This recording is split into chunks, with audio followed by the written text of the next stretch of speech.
All right, guys, welcome back to another episode of The Potential Project. I'm your host, Sean Calhoun, and if you're here, it's because you're ready to reduce stress, burn stubborn fat, and get your body working with you instead of against you. On this podcast, we're all about simple, no BS strategies for fitness, nutrition, and lifestyle. This way, you can feel strong, confident, and in control. I'll give you the tools, mindset shifts, and habits to help you look and feel your best without spending hours in the gym or stressing over every single meal. Now, let's get into it. All right, welcome back to another episode of The Potential Project. Guys, today we're going to be talking about what it takes to win in your health long term. Now, this whole conversation was stemmed from a meeting that I had with one of my clients. It was one of our, recap meetings, and I always ask for wins. I always want to know what's going good, what's going bad, any challenges that they may have, and just recap our time together, what we do while we have our coaching sessions, what they're implementing in their own life. And a question I asked was, what are you most proud of over the last few months of working together? And she had said her awareness, her ability to raise her awareness towards her health and towards her body. And that to me is one of the biggest compliments and one of my biggest missions in the way that I coach. And that's why I want you to hear about it, because a lot of you might be looking for health advice as to what should I eat, how should I exercise, what supplements should I take, how can I lose weight? And yes, those things are important, but if we aren't able to get to the awareness level of our own body, you will never be able to take back control of all of the outside noise and all of the things that are happening to your body and actually be able to sustain a healthy body, energy, weight through the years, because we are not like anyone else and we are always changing. So if you're always trying to depend on some program or some set in stone way of doing things and not able to adjust to the stressors, the nuances, and the things that happen to us in life, well, then you're going to get frustrated very fast. And I'm here to bring you some more awareness as to how you can take back control of your health. So that's how it happened, right? It was a conversation with a client. And that's usually how these episodes stem. It's either a thought from myself, a conversation that I had, a post, and it brews up something inside of me that I just had to get out, right? I'm not necessarily choreographing this. It's more of it's flowing through me, right, as a message to you. And when, again, back to our conversation, when she said that, it really felt good to me to hear, because that is what I'm trying to promote in all of my clients and what I preach on social media and on this podcast. And the big thing for this particular client that she said was she was becoming more aware of the stimulus that her body was exposed to. She started noticing what was draining her energy, what was supporting her gut, and what her body was trying to tell her, right? She learned how to identify the inputs that were happening into her life instead of just reacting to symptoms. And that's what we do sometimes. We feel a certain way and we want a quick fix, like medicine or something fast to take care of the pain. But health building, weight loss, energy, feeling good, having better digestion and better sleep is not a quick fix. And we know that, right? It's not something that you can heal with a pill or a shot. So, that comes down to what stimulus was on her body, right? Like it was the food she was eating, the stress she was exposed to, how her sleep was, what her morning routine was like, the energy patterns that show up throughout the day, her daily habits, her emotional state, what type of recovery was she making, right? Like these are all things that she started to be able to pinpoint and get answers from listening to them, listening to what her body was trying to tell her and understanding what she was doing to either negatively or positively impact those key markers on her health. Now, we talk about stress a lot, and there are bad stressors, there's good stressors, and there's restorative habits. And to say that all stress is the same would be crazy, right? Not all stress on your body is the same. There are some stressors that challenge your body in a healthy way. There are some stress that depletes your body and keeps you stuck in survival mode. And there's some habits that actively restore and rebuild your body. So if we were to break this down into 3 buckets, we'll call it. Bad stress is the first bucket, and that would be things like inflammatory foods, poor sleep, overtraining, constantly rushing around, emotional stress that you're embodying, right? Maybe you're under eating, Maybe you have blood sugar crashes from eating things that are too high in sugar. Maybe you're skipping out on rest because you think you just need to be moving and exercising at all times. Those are some bad stressors. Now, for good stress, that would be like strength training in the appropriate amount for your body, going for walks, structured routines like having a plan for the day, intentional challenges, right? Your body should be challenged, but intentionally and planned out. Healthy boundaries, and that means with work, with relationships, with family, with friends, with your schedule, right? Having boundaries around that stuff is important. And building discipline. Having discipline in your life is a good stressor. Then there's things like restorative inputs. These are things that you would consider maybe like a habit or a hack, but hear me out. It's a restorative input. Things like morning sunlight, getting some quiet time, having a nourishing meal, eliminating inflammatory foods, a nervous system regulation, better sleep habits, and a grounded morning routine. Now, those are all things that you can implement into your schedule and build as standards and habits that are going to be very restorative to your body and your body's ability to withstand the negative stressors in life, because they're always going to be there. You see, we kind of put stressors into our life, and there's also ones that are naturally going to occur because you can't eliminate all stressors from the world. So with that being said, we have restorative inputs so that your body is able to essentially take the stressors from the world, detoxify them, and get them back out of your life, right? So you can stay at a state of homeostasis and feeling good, right? So your health just simply gets easier when you know which bucket your habits are falling into. Are your constant daily thoughts and habits in the bad stressors, the good stressors, or the restorative habits? We obviously want to remove as many as we can from bad stressors and put them in restorative habits and good stressors in your life. Now, a couple of the things that I had this client do that she noticed was, one of the things was to do a food elimination. Now, what this looked like was more like eliminating the inflammatory foods from her life, which are alcohol, added sugars, processed grains and carbs, and dairy. Now, the reason being is because all of these create an inflammatory response in your body, and inflammation is a stressor on your cells, on your immune system, and we want to eliminate that so that your gut can calm down, your energy can boost back up, and your body can heal. So she removed those inflammatory foods, and she was able to feel a difference, right? What this did was it gave her proof, not just theory.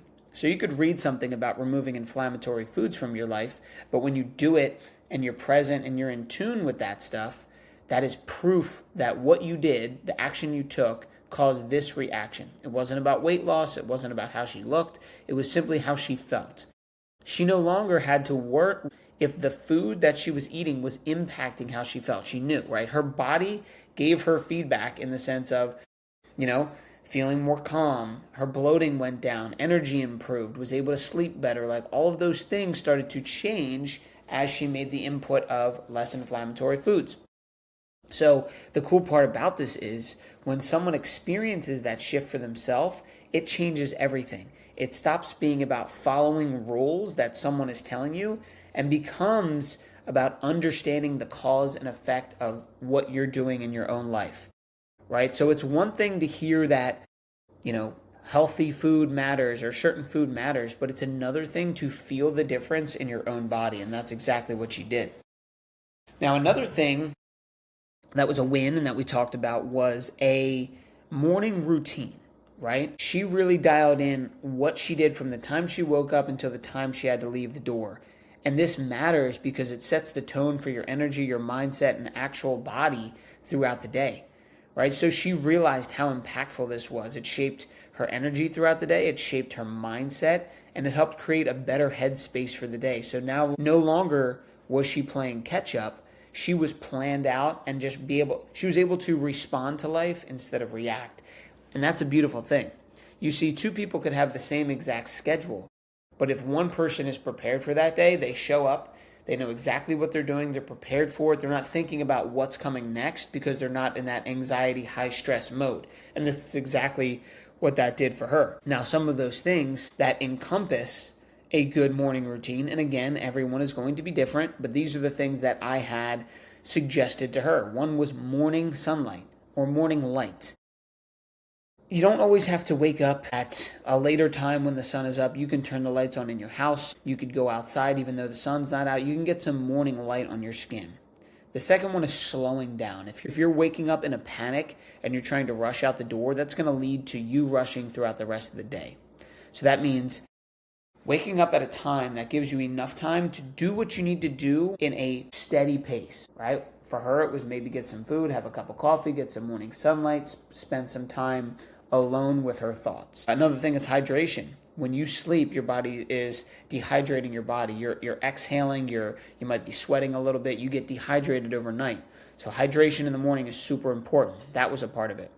Protein, right? Regulating your blood sugar, getting the metabolism fired up for the day and being satiated so that we weren't craving snacks throughout the day. So getting a protein-filled, satiating breakfast was important. Another thing is not grabbing the phone right away. We have our cell phones right by our hip all the time. And to be honest, unless you're on call as a medical professional or like doing brain surgery, like nothing that is on your phone is really life-threatening. You know, your job, your business, the people who are trying to contact you can wait 30 minutes for the most part, right? Like, let's be real. So putting the phone down and not even touching it for the first 30 minutes of the day just gave her that time to think her own thoughts rather than being, condemned to fighting fires and understanding what everyone else is going through. Because as soon as you read a text, as soon as you try to answer an email or pop on social media, guess what? Your brain is constantly thinking about other people's problems, those situations. It's being stimulated emotionally. And you can't really get down to the nitty-gritty of what your body and mind really wants. So in order to get to that level of awareness, you need to remove the stimulus out of your life, which comes in the form of TV, podcasts like this even, music, stimulus like sugary snacks. All of those are things that you're trying to hit your dopamine with, and they're removing your ability to be present and be aware. So even in the morning, just removing that phone and just creating that space before the stress enters your life. The whole thing is the way you start your day, it is always going to determine how your body and your mind responds to the rest of the day. So by being intentional for the first 30 to 60 minutes of your day, it can change your entire life. And that is so powerful, right? And why does this mean so much, like to me as a coach? And why am I even talking about this? It's because this is exactly how I coach my clients to transform. You see, everyone wants to, possibly lose weight or tone up their stomach and feel like they're in control of their body and look good and fit good in clothes. That stuff is great, and you should want those things. I'm not telling you not to. But what I try to provide to people is self-empowerment and the ability to become your own doctor. So my goal isn't to make people dependent on me forever.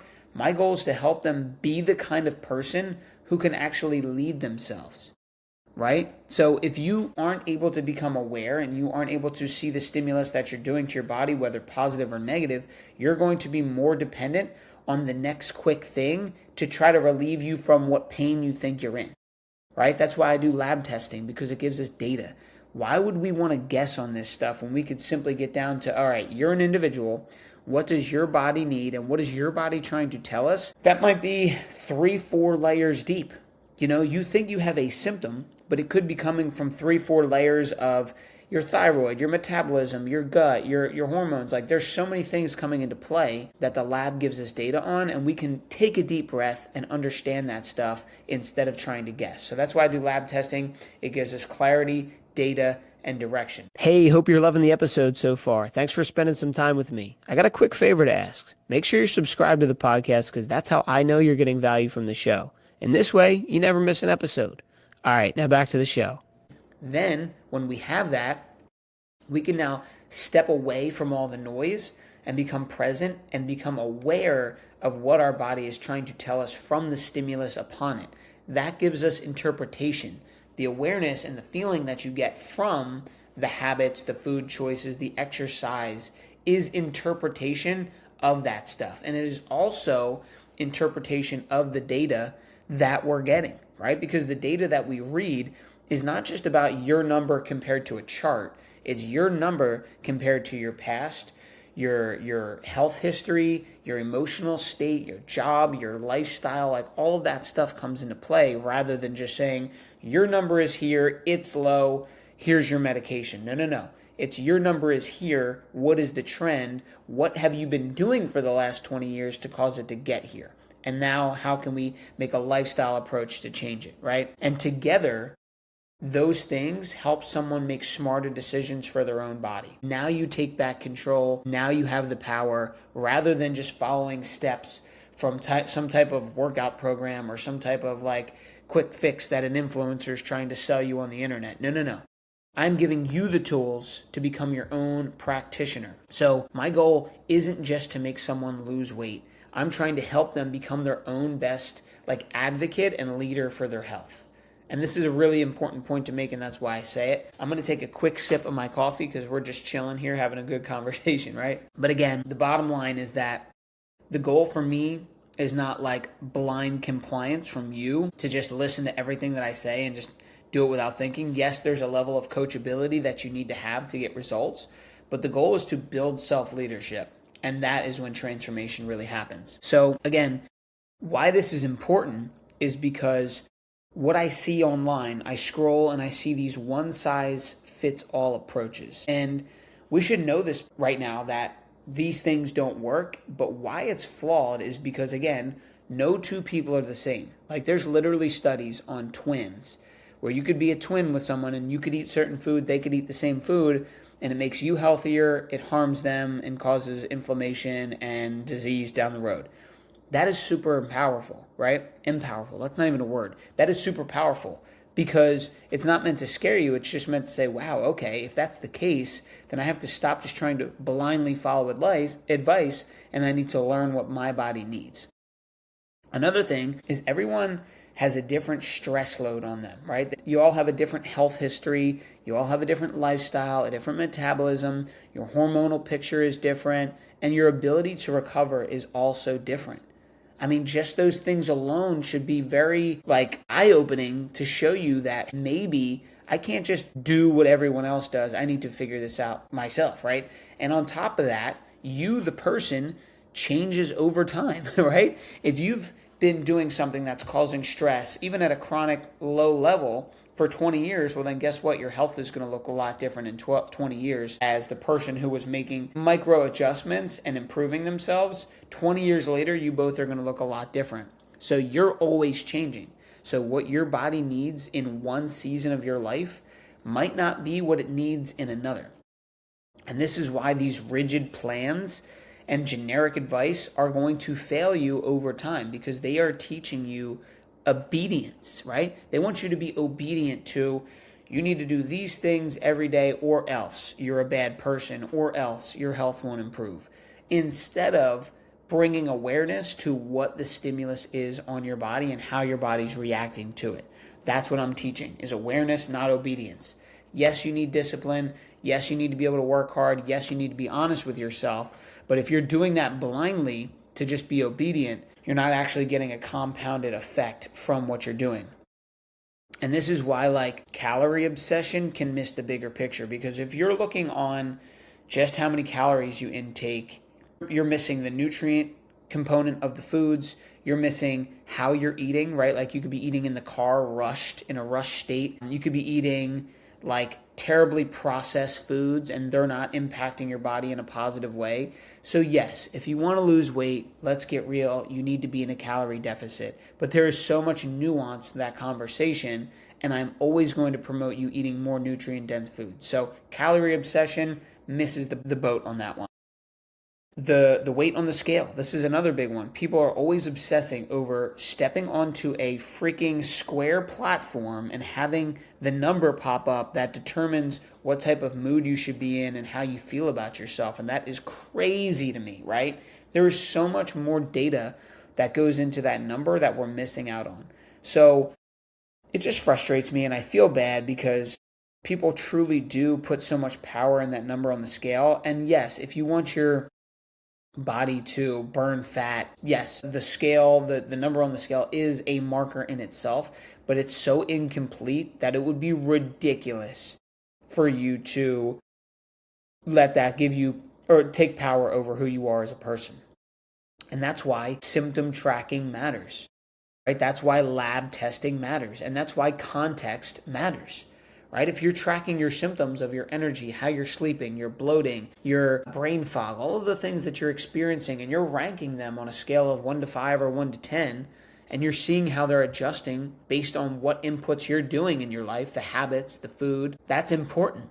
It's not just, did the number on the scale go down? No, wow, it didn't. But guess what? I no longer need to pop Tums and take Pepcid every day because my acid reflux went down. Wow, I actually slept fully through the night without any interruptions. Wow, I was in a jolly mood at work today.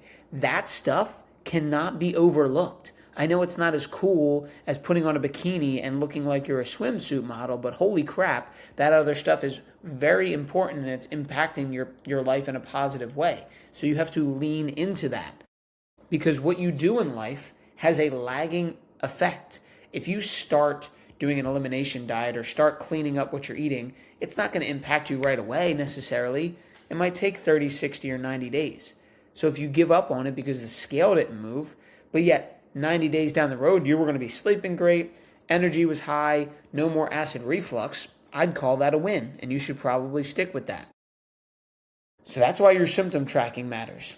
Lab testing matters because I've seen people with gut problems who blame it on all types of things, but until we got the lab test back and actually saw what was going on inside, they were just guessing. Let's try a probiotic. Let's try this protein powder. Let's try this. It's like, how about we just stop guessing and figure out what's going on with you, right? We can do that now. We have the ability. It's 2026, right? So if you have the ability to have peace of mind, if nothing else, isn't that worth it? Like, isn't the peace of mind of knowing you're not crazy, you're not broken, and there is direction forward, isn't that worth it? I don't know. You tell me, right? So the deeper problem that I see overall is that in our society, especially with social media, with the way of the world, we are taught to chase appearance instead of awareness. You see, I was just talking to someone about this with social media. There's 8 billion people in the world, but on social media, it seems like all 8 billion of them are the prettiest, most fit, most rich, most happy people in the world. Number one, there are people who are very wealthy, who are very fit, who are very healthy in loving relationships. They're out there. But if social media is only feeding you those people and not the other 7.99999 billion people in the world, then you're going to have a skewed perception of what reality really is, and you are going to judge yourself hard on that because you feel like you're behind. You feel like you're not enough. Why can't I be like all of these other people? And the reality is you are like most of these people. It's just they're showing you the tippy top or the 1% of the people, and of those people they're showing you, a lot of it's fake anyway.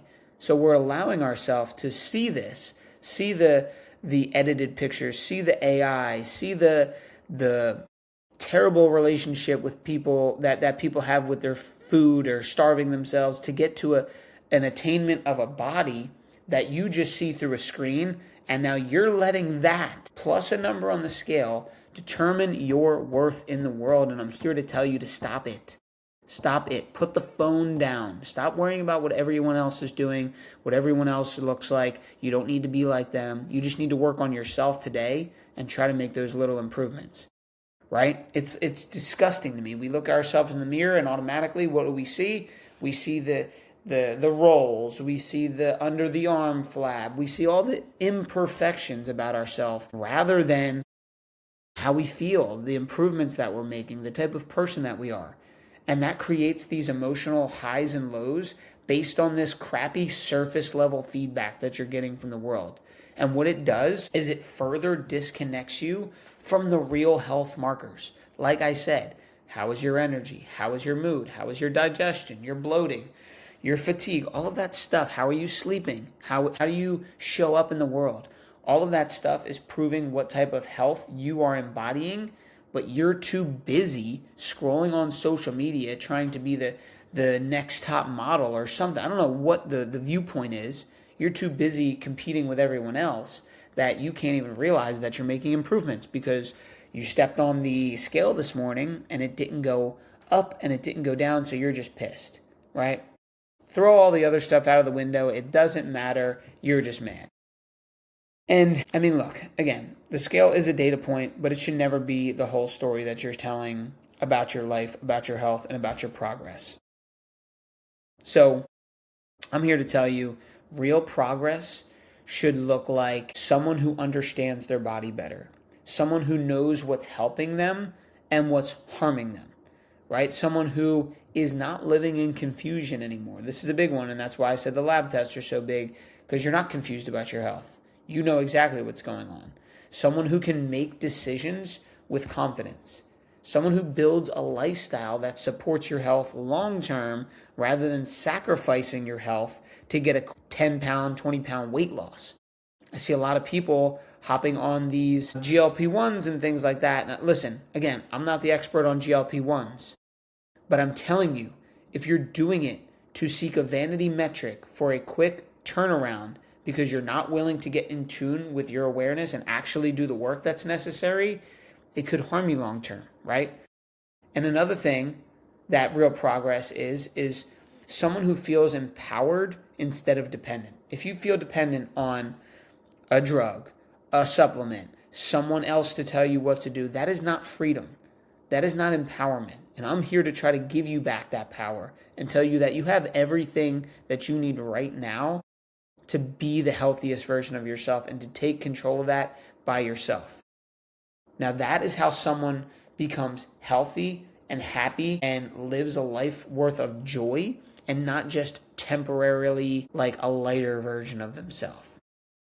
So listen, I just want to remind you that from this meeting that I had with my client, right, it was the biggest takeaway was awareness. And honestly, that might be one of the most valuable wins that anyone can have. So if you're listening to this and you're starting to build awareness, lean into that a little bit more, because that awareness leads to better choices down the road. It leads to you being able to adapt to your changing lifestyle and your changing health, right? And those better choices lead to better outcomes, lead to better energy, to weight loss, to better sleep, to better relationships.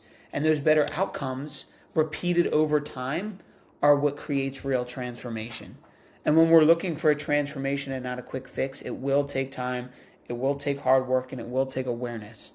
So if you want lasting health, you cannot just chase weight loss. You cannot just chase how you look in the mirror. You have to become someone who understands your body, respects its feedback, and knows how to lead yourself well. Guys, I'll see you in the next episode. Hey, thanks for spending some time with me on today's episode. I hope you got a ton of value from it. If we're not connected on Instagram yet, let's change that. Hit me up at Sean Calhoun _. That's SEAN Calhoun _.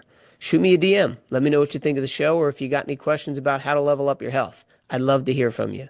Thanks for tuning in. I'll see you on the next episode.